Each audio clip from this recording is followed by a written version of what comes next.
ពុតទី20ក្នុងខែសីហា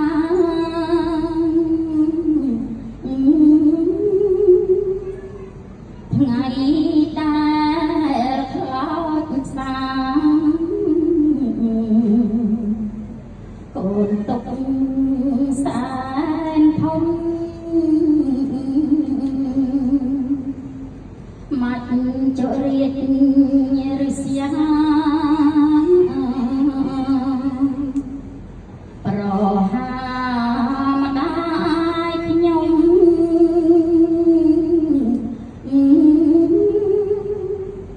ទុកកូនសានធំរុំប្រត់មេតាប្រត់គ្នា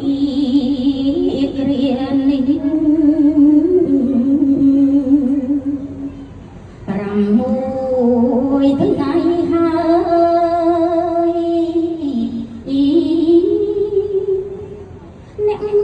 ម្ដាយរលឹកវ័យ56ឆ្នាំវីរភាពអ្នកម្ដាយកូនទាំងពីរចងចាំ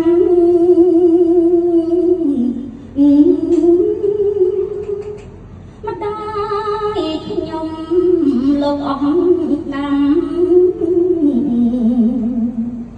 ជួបព្រះធម៌ពិត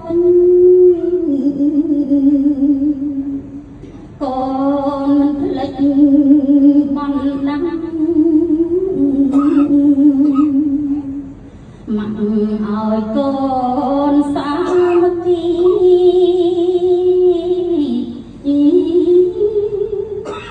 រ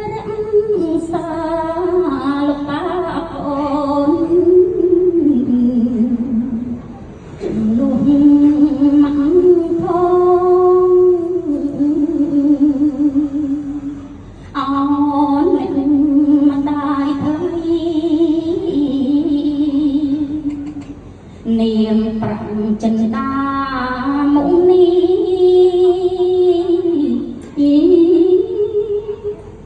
ចាញ់ទៅកាន់សុគតិភព